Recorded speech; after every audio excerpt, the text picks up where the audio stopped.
সুবহানাল্লাহ, মহান আল্লাহর কি অপরূপ সৃষ্টি। এই নিস্তব্ধ জঙ্গল, এই পাখির সুর যেন মহান রবের তাসবিহ পাঠ করছে। আল্লাহ তাআলা কুরআনে বলেছেন, আকাশমণ্ডলী ও পৃথিবীতে যা কিছু আছে সব তারই তাসবিহ পাঠ করে। সূরা হাশর আয়াত 24। দীর্ঘ সফরের ক্লান্তি এই প্রাকৃতিক সৌন্দর্য আর আল্লাহর স্মরণেই দূর হয়ে যায়। ইনশাআল্লাহ আমার গন্তব্য বেশি দূরে নয়। এ কি, কিসের শব্দ এটা? কোনো বুনো জানোয়ারের ডাক?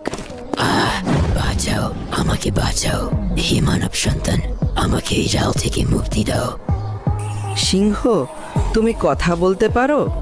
আর তুমি এই জালে এভাবে আটকে আছো কেন? কে তোমাকে এই ফাঁদে ফেলেছে? হ্যাঁ, আমি কথা বলতে পারি হে আল্লাহর বান্দা।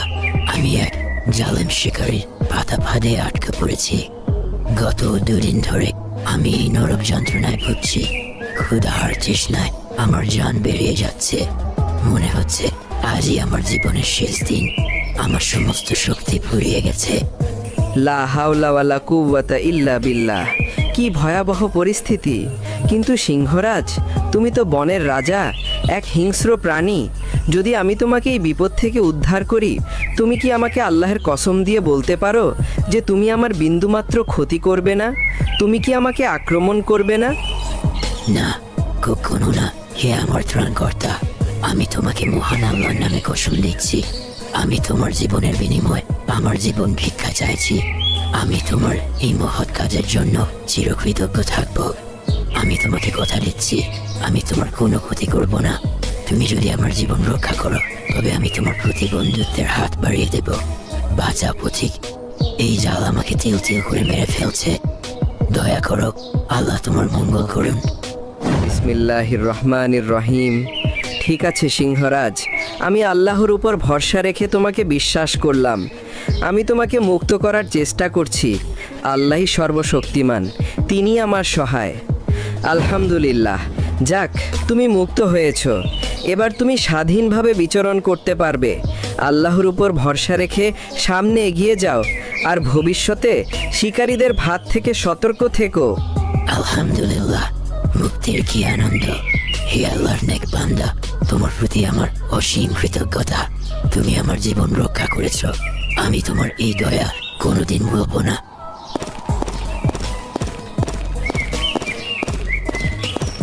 মুসাফির আহমদ যখন চোট বন্ধ করে বিশ্রাম নিচ্ছেন, তখন সিংহ হায়দার ধীরে ধীরে নিঃশব্দে তার দিকে এগিয়ে আসে। তার বড় বড় চোখগুলো ক্ষুধার্ত ও হিংস্র দৃষ্টিতে জল করছে। তার প্রতিটি পদক্ষেপে যেন ক্রূরতা ও অকৃতজ্ঞতা ফুটে উঠছে। হে পথিক, আহা, তুমি তো নিশ্চিন্তে বিশ্রাম নিচ্ছ। কি ব্যাপার সিংহরাজ, তুমি এখানে কি করছো? তুমি না আমাকে আল্লাহর নামে কসম করে বলেছিলে আমার কোনো ক্ষতি করবে না? কি করছি? আমি আমার 2 দিনের ক্ষুধার জ্বালা মেটাতে এসেছি হে আল্লাহর বান্দা। গত 2 দিন ধরে আমি কিছু খাইনি। আমার পেটে এখন আগুনের মতো জ্বলছে। আমার এখন একটি সহজ শিকারের প্রয়োজন। আর তোমার মতো দুর্বল ক্লান্ত পথিক, আমার চেয়ে ভালো শিকারী আর কে হতে পারে? তুমি তো এখন আমার সবচেয়ে সহজ এবং সুস্বাদু খাবার। লা হাওলা ওয়ালা কুওয়াতা ইল্লা বিল্লাহ। আল্লাহ ছাড়া কোনো ক্ষমতা ও শক্তি নেই। এ কি বলছো তুমি? এ কেমন অকৃতজ্ঞতা? আমি তোমার জীবন রক্ষা করলাম, আর তুমি এখন আমাকেই স্বীকার করতে চাইছো? তোমার আল্লাহর কসমের কি হলো? তুমি না মহান আল্লাহর নামে প্রতিশ্রুতি দিয়েছিলে? প্রতিশ্রুতি, হাফাহা, কসম। হে মানব, জঙ্গলের আইনই হলো শক্তিশালীরা দুর্বলদের শিকার করে খাবে। এটাই প্রকৃতির বিধান। তুমি আমাকে বাজিয়েছ ঠিকই, কিন্তু এখন আমার জীবনের সবচেয়ে গুরুত্বপূর্ণ বিষয় হলো আমার ক্ষুধা নিবারণ করা।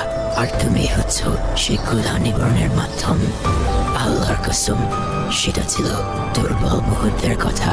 এখন আমি স্বাধীন। আমার ক্ষুধা আমার প্রভু। আস্তাগফিরুল্লাহ। এ তো চরম বিশ্বাসঘাতকতা। এ তো অকৃতজ্ঞতার চূড়ান্ত দৃষ্টান্ত। আমি তোমাকে বিশ্বাস করে আমার জীবন বাজি রেখেছিলাম। বিশ্বাস? এখন আর বিশ্বাসের কোনো স্থান নেই হে মানব। এখন তৈরি হও, তোমার সময় শেষ। থামো সিংহরাজ, তুমি আমাকে এখনই স্বীকার করতে পারবে না। আমার একটি শেষ প্রস্তাব আছে। তুমি যদি আল্লাহকে মানো তবে এই প্রস্তাব মেনে নাও। কি প্রস্তাব? সময় নষ্ট করিস না। আমরা দুজনেই আমাদের এই বিবাদ 3টি প্রাণী বা ব্যক্তির কাছে তুলে ধরব। আমরা এখন থেকে চলতে শুরু করব। আমাদের সামনে প্রথম যে 3 জন প্রাণী বা ব্যক্তি আসবে, আমরা তাদের কাছে আমাদের পুরো ঘটনা খুলে বলবো এবং তাদের কাছে আমাদের এই বিতর্কের বিচার চাইব। তারা যে রায় দেবে আমরা দুজনেই সেটা মেনে নেব। এটাই হবে আমাদের চূড়ান্ত সিদ্ধান্ত। তুমি কি রাজি? ঠিক আছে হে মানব, তোর এই শর্ত আমি মেনে নিলাম, কিন্তু মনে রাখিস তৃতীয় বিচারকের রায় চূড়ান্ত হবে। যদি তারা আমার পক্ষে রায় দেয় তবে তুই আমার শিকার হবি। কোনো তাল বাহানা চলবে না। ইনশাআল্লাহ, আমি ওই শর্ত মেনে নিলাম। আল্লাহই আমাদের সাক্ষী। চলো তাহলে শুরু করি। আহমদ ও সিংহ হায়দার হাঁটতে থাকে। কিছুক্ষণ পর তারা একটি খোলা মাঠে আসে, যেখানে একটি বৃদ্ধ জীর্ণশীর্ণ গাধা ঘাস খাচ্ছিল। গাধাটির পিঠে আঘাতের পুরনো দাগ। সে খুব দুর্বল দেখাচ্ছে। তার পায়ে ল্যাংড়া ভাব, তার চোখে মুখে এক গভীর বিষণ্ণতা। আহমদ বিস্তারিতভাবে সিংহের জালে আটকে পড়া, তাকে উদ্ধার করা এবং সিংহের এখন তাকে শিকার করতে চাওয়ার ঘটনাটি খুলে বলেন।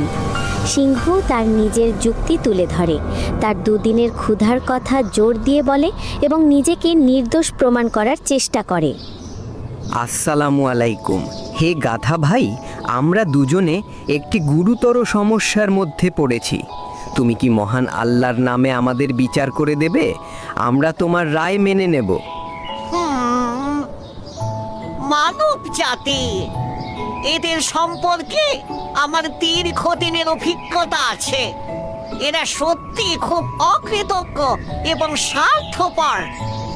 আমি আমার পুরো জীবন মানুষের সেবা করেছি। যখন আমার শক্তি ছিল তখন তারা আমাকে দিয়ে ক্ষেতের কাজ করিয়েছে, বোঝা টানিয়েছে, মাইলের পর মাইল পথ হেঁটেছি তাদের জন্য। আমার পিঠে তাদের প্রহারের কত দাগ। যখন আমি পুরো হয়ে গেলাম, দুর্বল হয়ে পড়লাম, তখন তারা আমাকে তাড়িয়ে দিল। এমনকি অনেক মানুষ পুরো গাধাদের মাংসও খায়। আমার জীবন তাই এক করুণ উপখ্যান। মানুষ তাদের স্বার্থ ছাড়া কিছুই বোঝে না। আমি সিংহরাজের পক্ষেই রায় দেব। মানুষ তাদের স্বার্থ হাসিল করে ছুঁড়ে ফেলে দেয়। সিংহ তার ক্ষুধার্ত পেটের জন্য যা করছে তা প্রকৃতির স্বাভাবিক নিয়ম। সে তো নিজের জীবনের জন্য লড়াই করছে। শুনেছিস হে মানব, এইবার তোর কোনো তাল